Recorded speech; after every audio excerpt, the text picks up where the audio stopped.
So Samsung double decker mobile ఇది.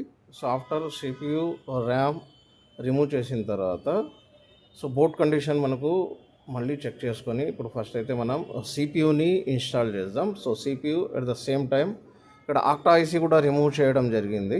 So ఎలాగో అది పేస్టెడ్ ఉంటుంది, లీకేజ్ అవుతుంది కాబట్టి. సో 2008 అయితే 350 A50 air.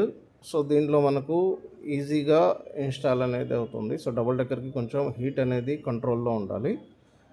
So at the same time మనకు ఆక్టా ఐసీ కూడా దీంతో పాటే మెల్ట్ అవ్వడం జరుగుతుంది. సో ఇన్స్టాల్ అయిన తర్వాత ఒకసారి మనం డీసీలో దీని రీడింగ్ అనేది చూద్దాం.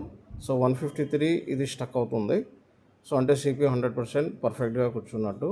సో అలాగే ర్యామ్ని కూడా ఇన్స్టాల్ చేసుకుందాం. సో ర్యామ్కి వచ్చేసి కూడా సేమ్ 350 హీట్లోనే ఇన్స్టాల్ చేసుకోవాలి. సో ఎక్కువగా జర్క్ ఇవ్వకుండా లైట్గా జర్క్ ఇస్తే చాలు, ఎందుకంటే పిల్లర్స్ ఉంటాయి కాబట్టి డిస్టర్బ్ అయ్యే ఛాన్సెస్ ఉంటుంది. సో ర్యామ్ ఇన్స్టాల్ అయిన తర్వాత ఒకసారి కూల్ చేసుకొని సో ఇప్పుడు ఒకసారి మనం డీసీలో ట్రిగ్గర్ అనేది చూద్దాం. సో ఇది మళ్ళీ 150 కనుక స్టక్ అయిందంటే ర్యామ్ ప్రాపర్గా కనెక్ట్ అవ్వనట్టు.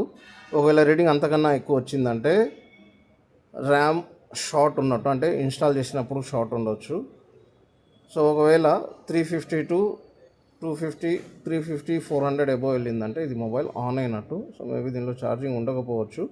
ఒకసారి ఛార్జర్ పెట్టి చెక్ చేసుకుందాం. సో ఇక్కడ 6 పోర్ట్లో చూస్తే 20, 40, 60 దాకా తీసేసుకుంది. సో లోగో అనేది వచ్చింది.